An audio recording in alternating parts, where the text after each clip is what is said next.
lugar ng pinakamahal kung ang batang ito ay pinagkatiwala lamang sa inyo ng Diyos. Opo. Sabi niya, at tayo mga magulang ang naatasan lamang upang arugain. So tayo bilang mga magulang ay inatasan. Pag sabing inatasan ay talagang binigyan lang po ng karapatan para alagaan ang batang ito. So mayroon po tayong malaking responsibilidad bilang magulang. No, napakaswerte ni Gavin dahil mayroon siyang magulang na napakasupportive. Di ba? So matingnan po natin, marami po mga kabataan ngayon naglalakad walang magulang. Salamat po sa mga ninong at ninang na narito ngayon dahil mayroon silang magulang. Tama po ba? Naabang mo yung mga ginikanan. Naabang mo yung mga ginikanan? O, nahano. So, maayok-ayok natin yung mga ginikanan. So, si Gavin, swerte, kay naa siya'y ginikanan nga buotan kaayo o nakailapod sa Ginoo. So, usad po nga hinungdan nga kinahanglan nga kita bilang mga magulang, naapod tayo responsibilidad.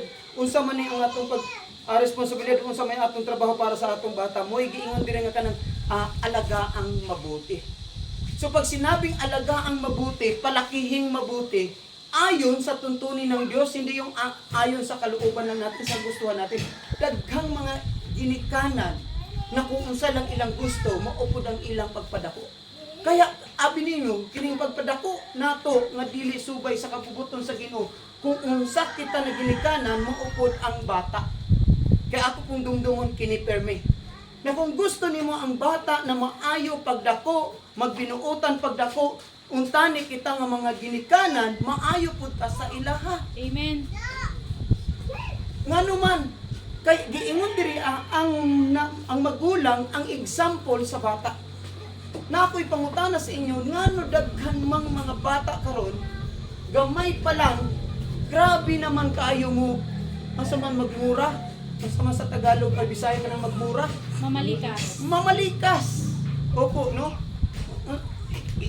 Mamalikas. Grabe mamalikas.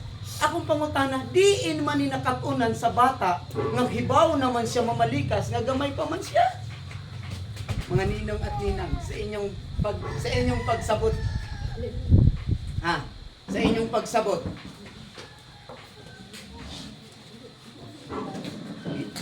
Basic. Opo, no? Naa sa ato no? Sa mga ginikanan, no? Naa sa ato usad na ko nga experience dito sa MUA. Opo, usad nga akong experience dito sa MUA nga buntag, pag mata sa buntag, walay laing mabati ni mga istorya sa imong silingan kundi mao ang pamalikas. Nagtubo ang bata hantod nga naa na siya isip nga 8 anyos. Kusog na po kayo siya mamalikas. Ingon ang ginikanan. Diin man ka hibaw, ngano gamay ka pa, hibaw ka na mamalikas. Insay maayo nga, the best teacher kayo. Hindi kaya mga teacher kundi ang mga ginikanan. So kay tungod sabi niya, sa imo na ako na nakabati. Sa imo na ako nakabati, kay pirme ka mamalikas. Ibig sabihin, kita nga mga ginikanan, dapat magpakita kita og maayo nga ehemplo sa atong mga anak, pinaagi sa atong pag-istorya o paghimo. Napak-importante, og miingon si Pastor Gerson, Gavin, mag-ampo ka. O niya yung amahan, wa mo pud mag-ampo. Unsa man iyang tuuhan, mutuo ba si Gavin nga mag-ampo? Magmingon siya, musunod ba si Gavin nga, tatay, sa umuap pa, daddy, mag-ampo ko. Pero wag man makita ni Gavin nga nag-ampo siya. Pero ang pinakamaayo kung makita ni Gavin nga nag-ampo siya, plus nga musugo si tatay, si daddy, si mami, muingon si mami, girlie na mag-ampo ta, mag-worship ta, magsamba ta. Kunya, muingon nga, wa magani mo musimba, mag-ampo, ako na hinon mo ampo, balik sa tuwa. Kaya lisod kayo mo tudlo sa atong sa atong mga anak kung wala na to mahimo. Kaya karon a girlie in Gerson Villa, napakahalaga o importante nga kita na ay maayo nga ehemplo sa atong mga anak. Karon kining pagpadako, salamat sa Ginoo kay mapadako nato maayo, mabakla nato mga pagkaon o talagang maalagaan nato siya pagdako. Ang dako pod nga problema sa mga ginikanan. gipa-eskwela, opo, gibistihan, gibaklan, or tanan na about. Unya karon, sabi na nga magtapos na ang bata, na aday utang ang bata sa ginikanan. Mali ni siya. Opo, mali ni siya nga pamilya. Akong giingon. Nga naman, kay pagdako sa bata, nagtapos na, nakahuman na sa pag-eskwela, nagtrabaho, ingon naman ang ginikanan. Muhatag ka na ako, kay tungod ako nagpa-eskwela sa inyo. Hindi siya maayo. Abi nimo, dili nimo kinanglan nga imong piliton ang imong anak na muhatag sa imuha, mangayo ka sa imong anak, dili nimo piliton muhatag sa ko kay tungod kay eskwela ta ka, dili ka na mo wa kay utang nakabubuton, wala tay karapatan kay ang karapatan sa ginikanan mao ang pagpa-eskwela. Tudluan nga maayo pagbinatasan o pagrespeto. Daghan kay mga bata karon wa nay respeto eh. Tama? Wa nay respeto. Sabi nga, ang mga bata karon matalino. Tama naman, matalino. Ang galing sumagot. Ang galing sumagot. No? So, mas marunong pa. Pero naniwala naman din ako na magaling din talaga mga bata ngayon kaysa sa ating mga matatanda. Alam mo kung bakit? Dati, ay wala pang computer. Tama? Wala pang computer. Pero ngayon, minsan tayo may mga pride ng mga magulang. Ngano magpatudlo man ko sa akong anak nga, ako nanay man ko, tatay naman ko, ngano magpatudlo pa man ko sa iya. Minsan moabot na sa atong kinabuhi. Pero abi nimo, minsan ang anak makatabang. Kasi kung maayo ang atong pagtudlo, maayo po ang ilang pag-response o pagrespeto sa ato. Opo, kana na lang example ang mga laptop karon o cellphone karon kay ni ato unang panahon wa pa man ginay mga cellphone. Wa pa man laptop. Unya karon maginambog ka na, ayaw kog tudlo eh. Kay bawo ko, pangadto pa lang mo pauli. Mawa magalit pag sugat. Kay wa matawag sugat ay man magagihan, no? Pero karon ang gagihan sa mga bata karon di computer na inya. Ato niyo tudluan ka karon ana, maminaw ta sa ato mga bata. Lami tayo. Ngano man kung maminaw ka sa imong anak, pumutudlo pug ko sa ilaha, maminaw ko na sila. Okay. So, ingon sa nimo gusto ka magtanong og pagrespeto, kung mag-ani og respeto, magtanong day kag respeto. Kung gusto ka mag-ani og paghigugma, magtanong ko kag paghigugma. Higugma ka ang imong anak mintras bata pa. Akong permi ginaingnon gatudlo sa panahon nga ako magdidikar. Akong ina sila higugma ang bata kanang tanan ibuhos na gina mula sa unang tuig hangtod sa napulo ka tuig, higugma ka ng gaksa, alagaan mong mabuti. Alam mo kung ba, ngano, abi nimo kung ngano, pag abot na sa 12, 10 to 12, iba na po ang adjustment sa bata. Iba na po ang adjustment sa bata. Ang 1 to 10, kaya nimo na ihag, kaya nimo na siya kisan, kaya nimo na lambing-lambingon. Pero pag abot sa 10 to 12, maingon na ng anak, ayaw pa, mauwaw na sila. Pag abot sa 13, pataas, lain na sila, murag mauwaw na sila. Pero abi nimo, kung ang imong pagtudlo sa imong anak, para sa mga example, anak, puro lalaki ang akong anak. Opo, puro lalaki ko na. Kung na anak kay trato, makahag ko sa imuha og makakis. O naman, daddy. Baka magalit yung girlfriend mo. Hindi, daddy. Nakita mo yun? Kaya ngayon, 12 years old, yung aking pangalawa. Sino yan? Tumatabi matulog kay mami. Nakatabi matulog at yakap. Kiss. Kinakagat mo nga dito eh. 13 years old. Kagatan. Kinakagat ko pisgi.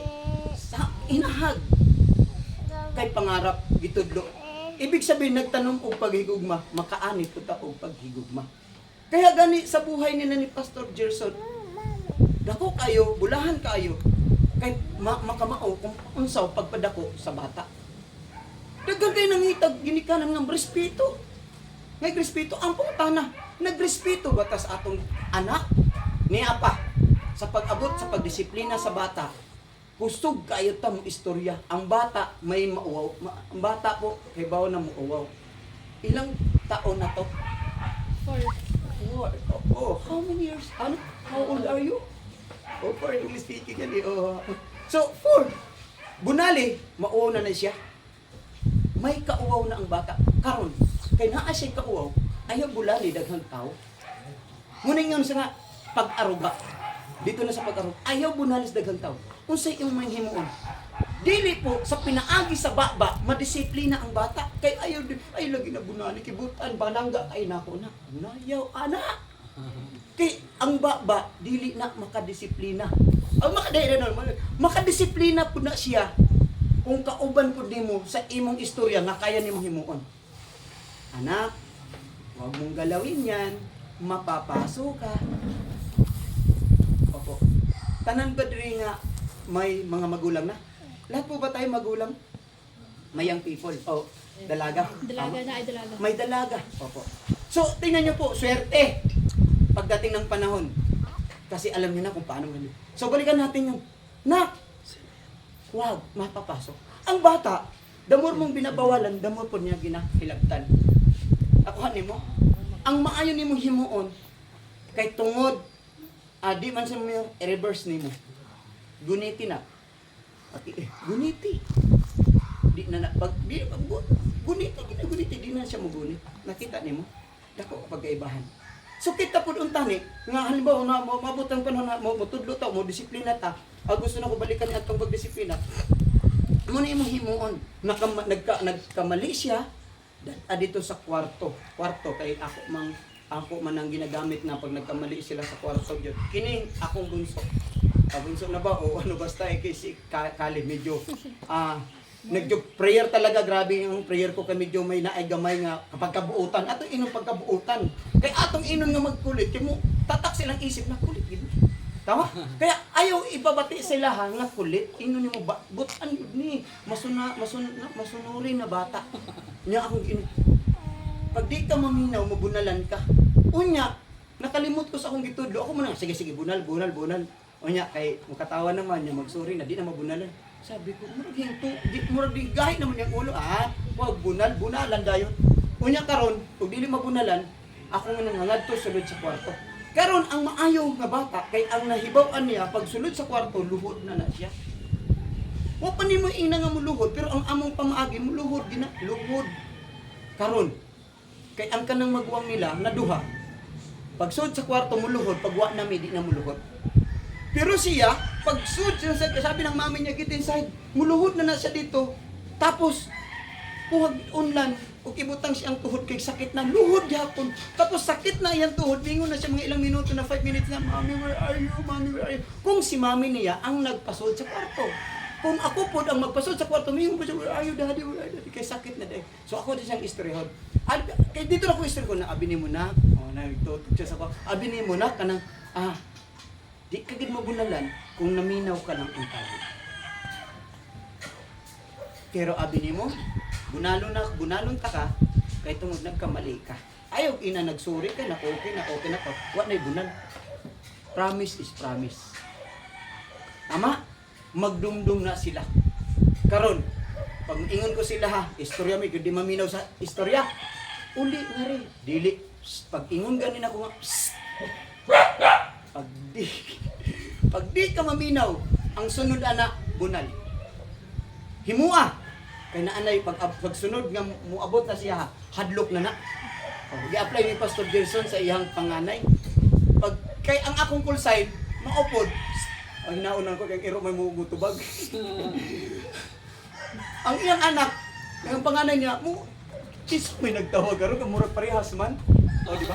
Pero kay sa church, daghang mga bata na magdagandagan. Pag ingon ko anak, hinayunan ako, uli na sila. Nakita niyo po, kay mo unang kulsan. O di ka maminaw sa akong tawag, ang kasunod anak, kwarto, masigdag ko na pastor, upo. Pero butan sila, salamat sa Ginoo. Bago gani ko hingarin, tawag ang pandoa. Daddy, di ba may prayer meeting ngayon? Sabi niya, anong oras nga po yun? 3? Pasensya na, sa mga natin mag-usap ang bilang start. Nakita niyo po yun? Bihira lang ang batang magtatanong ganong klase. Natudluan. At alam niyo, good news, sila na maingon nga, Daddy, bago ta matulog, mag-ampo sa ta. May naipanahon sa atong kinabuhi mga ginikanan, nga kapoy na ta. Tama? Pero abi ni mo kapoy ka na Di na ka makaampo ba? Pero abi nimo maghatag og encouragement sa to.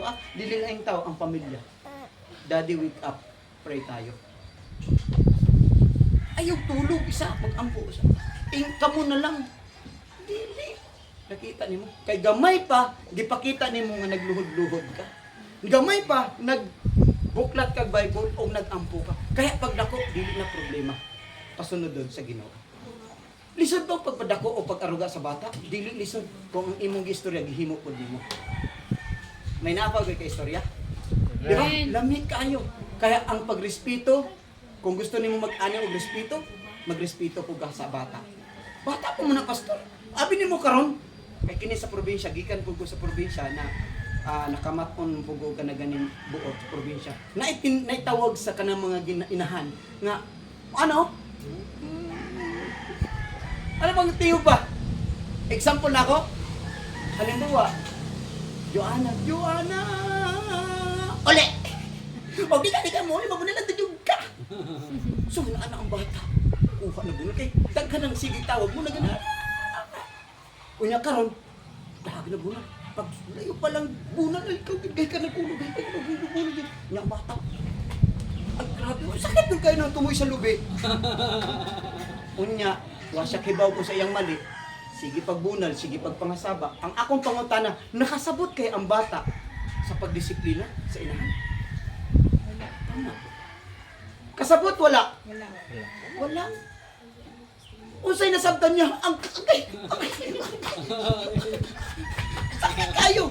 Pero abi nimo, ang tama nga pagdisiplina. Kundi mo uli, babae. Tawag ka ni mo uli, babae. Mo uli anak. Kay ang anak mo uli sa balay. Tama? Pero ang dili anak, layas kita din na mo uli, hindi mo na anak. Tama ba? Kaya buwata mo uli na. Luod-luod. Inya ikaw ginikanon, sundo-sundo ko ka kay ayaw luod-luod din kay mahal langga ta. Ayaw anak, gunali na kay luod-luod ka. Ang lukuran nga bata depende sa ginikanan. Kay abi nimo, gunalang sa inahan, mulaban pud ang amahan. Tagaag piso. Mangayog piso sa inahan di hatagan ngayon sa amahan, tagay piso. Og di tagaan man luod. Kaya pag dako, kung di tagaan, luod na. Og di abi nimo kay sinagtudlungan ng luoran ang anak, ang inahan. Kaya ayaw mo pag... Tama? Oo. Luod. Tama pwede mag-istorya. Kaya rin makatabang po sa ako Tinuod yun. Kaya himua. Opo, himua. Nga, ngayon nga, luoran magining bata. Ngayon po na gining, maldita magining ako anak. Ay, hindi mo ko nagmana ma. Di mo ko nagmana pa. Opo, wala ko ipabatian ha. Mo ni ginatudlo sa Biblia. Ha? Pag-aruga. Nabitaw. Ay kabdara.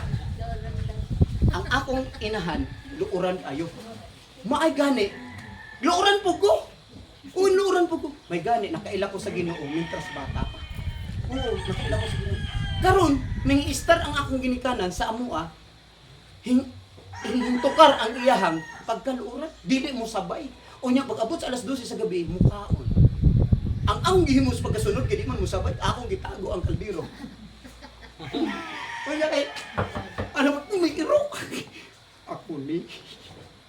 Dito na mga luoran. Abi, pero salamat sa Ginoo. Gi-adapt na ako, pero gikuha sa Ginoo. Oo. Ano ako ko'y gamay nga luoran, pero gikuha na sa Ginoo. Karon, wala na ilulood. Naga? Huwag di tagahan mo, kaya kinahanglan sa ato. Kaya pagrespeto o pagpakita o mayong halimbawa sa atong Ginoo. Pagpalangga mo ni siya, pagpalangga. Higugma ang bata, pero taga-ipo na siya bunal. Di lang puro istorya. Ay, lagi na bunali, kiba, ako, bunso na ba ni, o pinanggar ba na ako, nibutan na kayo ni. Nag-iisaran ba ng babae, huwag mo nang paluin yung ganito. Ayaw di mo inana. Kaya ang tinuod nga pagpalangga sa anak, naaganay pudlos. Nabay blatos ba? Nailatos ang tinuod ang paghigugma. Ayaw padakua ang bata sa gusto niya. Naba ko'y kaistorya? Amen. Ayaw padakua ang bata sa gusto niya. Muna gingon niya nga, arugain, alagaan, palakihin ng mabuti. Salamat sa Panginoon. Sa iyang panganay, kwento niya ay mayroon na nakikitang improvement. Tama? Wow. So, nabibless ako sa kanyang buhay. Kasi, kung paano pinalaki ang kanya. Lalo na to si Gavin. Grabe, no? So, mabait, tahimik. Yan yung anak kong panganay at pangalawa. Uupo. Uupo. Tatayo, kanta yun. Uupo, tatayo. Totoo yun, napakabait. Pero yun, glory to God sa kanilang bata. Alam niyo kung bakit? Ang sekreto ng lahat ng sinasabi ko, kahit magaling ka magturo, magaling ka magdisiplina, magaling ka lahat, kung walang panalangin at hindi mo kasama si Lord, hindi mo mapalaki ang bata ng tama. May kausap po ba ako? Amen. Kaya, sa atin nandito ngayon, hindi kailangan natin ay mapalaki ang bata ng tama, no? Ayon sa kalooban ng Panginoon. Opo. So, wag na natin itong patagalin pa. Eto na.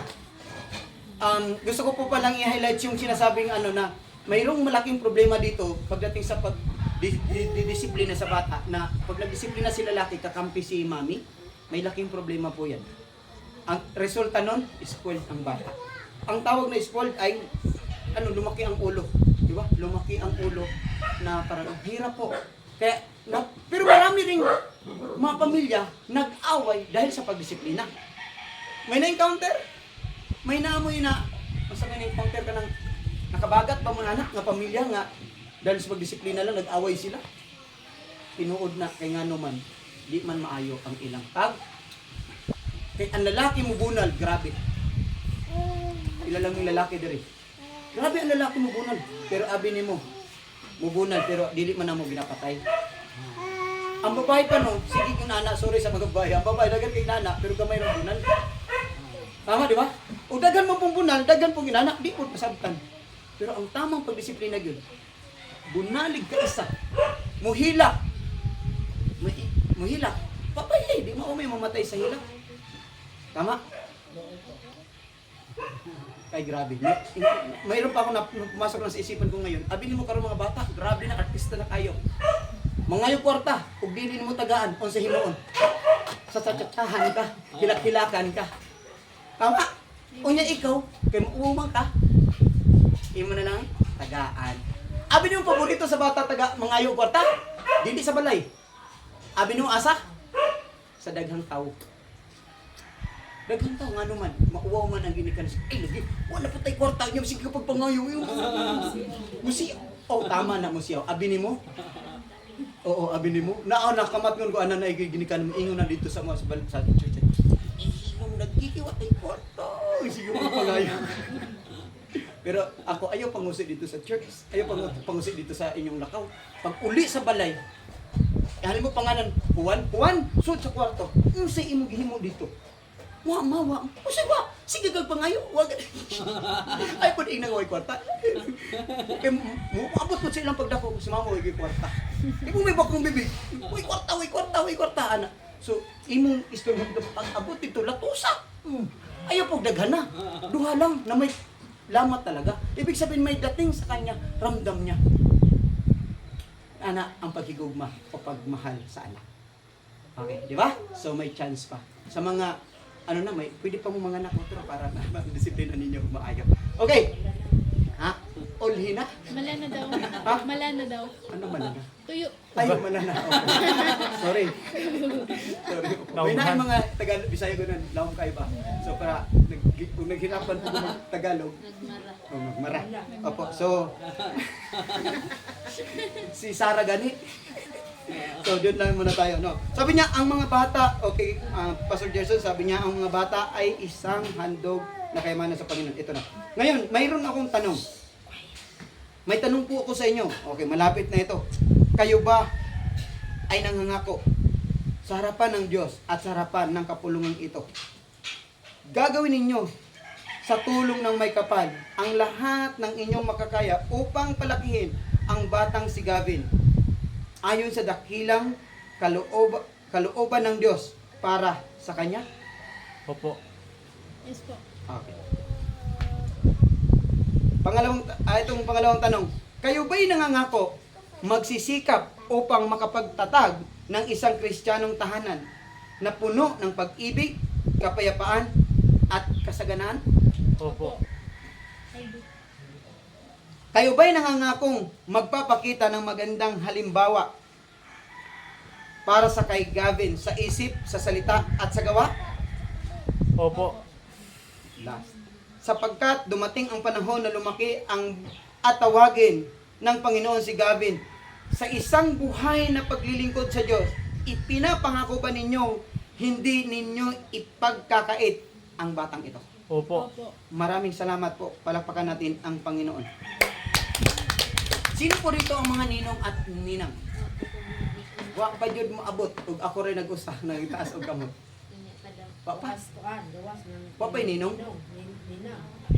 Wapay ninang. Wapay ninang. Okay, ako ninong ako ra po magbisay sa kuha. Ang ninong ikaduha nga naginikanan. Second parents. Yes. Bigyan ng jacket yan. Nakakata. Ate. Tama ba ate? Opo, okay ate. Wag ka okay po yun. So, ang ninang at ninong pangalawang magulang. Naapoy problema ani sa mga ninong at ninong. Ako lang ano. Kung naaga ni madisiplina gani halimbawa si Gavin na disiplina sa mama, papa, pamilya. Mudagan sa ninong magpaapin ba? Ano magpaapin palaban. Kini pud si ninong na konsentidor. O halimbawa mudugo unsa man na imong papa, mamon ug manggid na. Dire na ay nag-uli dito, dire ka na lang istar sa balay. Kay ako na bahala anak sa imong amahan ug inahan. Tama ba na mali? Kaya ang pagpili gani sa ninong, di gid basta-basta. Kaya mabuti mayo na lang kay waday ninong diri ag ninang, ako lang. Kaya ito ka sa gawas ayo, mayaman man ayo, di ba? Kaya bini mo ang pagpili sa ninong kanang makahatag pod. Kaya naa may mga ninong nga kanang tudluan bitaw pag sigarilyo. Simple lang yun kaayo pag tudlo sa pagsigarilyo. O sa man, paminaw mo ha, are. Halimbawa, ay di na si Gavin kay hindi ko power ang dilay. Oh, Juan! Si Juan, kawawa talaga si Juan hanggang matapos. Juan, bili mo nga ako ng sigarilyo. Sininong mo nag-utos? Karon, kuha, siguro taga na asa man da, dino, ganito. Oh. Eto na po sigarilyo. O sa ingon sa ninong, sindihan mo. O sa pagsindi, puspuro. Unya, may musindi lag inanaon ng nimo, oy dot mo ingon. Nakita nimo? So ibig sabihin, simple lang kayo ang pagtudlo. 'Di ba? Simple lang kayo pagtudlo. Napay isa. Insa nga. Okay, dagko naman. Dagko ng ilang mga anak. Ingon sila. Ayaw. Sabi niya, Tumbler. inom ta. Ay, di gusto ko si Papa. Ayaw. Wilkins. Ako bahala sa papa mo. Sabi niya ganun. Kahit usad lang at tagay, ako bahala. Nakita niyo mo? Ang ninong minsan konsentidor. Pero dapat ang ninong pangalawang magulang sumuporta sa kanila mag-asawa. Sa pagdisiplina o sa pag-ampo o pinansyal. Dili lang kayo mukuha tag ninong para lang sa kwarta. Napoy magulang o na kanang halimbawa si Gavin o si Mr. and Mrs. Villar. Ningon na sila, okay, bless kay Ninong ka December to. Kasi nagtudlo na mukhang pera ang bata. Bless kasi Ninong December to. Dagko nagkwarta na may bonus na, may 30 manda. Bless. Dili ko, sa tanan nga pagkakataon, tudlo ang bata. Oy, mag-bless mo ha, kung makakita mo tiguang. Tiguang. Tama gani. Sa church, tiguang man, o bata, nag-bless ako Tama, nag-bless. Mama, nagagitudlo na. Karuwa na nahinat mo. Kani atong unang panahon, ay grabe, na-assign ko po sa sa Mapinya Masbate, na-assign po ako. Kanang mga bata nga nag-eskwela, gikan sa Katagag, gikan sa eskwela, masugatan ako, grabe. Siguro mga 100 na mga bata. Ako na, nag-iwan ako may piso, bawat bless ako. Nakita niyo po, sabi ko, grabe. Na, lasang tani, opo, natudluan. So, ayaw tagkalimot, pagtudlo para sa ilaha, sa mga opo, pagrespeto. So napakahalaga sa mga ninong na magampanan ang tanik nila. Unya naapod ang ilang pag-ampo o pagsuporta sa pamilya. Okay. So doon na tayo kasi wala namang itatanong kasi nandito naman. O isa lang naman. So yun na yun. Opo, yan yung tanong pa rin. Bigyan ko lang kayo ng isang tanong para sa ninong, para sa mga ninong at mga napiling ninong at ninang. O nga pangalawang magulang ni Gavin. Ito yung sinasabi niya. Nangangako ba kayong ipapanalangin si Gavin at maglaan ng pagkakataong maituro sa kanila ang salita ng Diyos? Amen. Di ba para masaya? Amen. So tapos na, di ba? So yun, glory to God po sa Panginoon. No? So ngayon, hinihiling ko po na natin ang bata dito, no? Si Gavin. Ihandog na natin siya sa Panginoon at ipapanalangin po natin. Ako, pinapakabait na bata. tayo.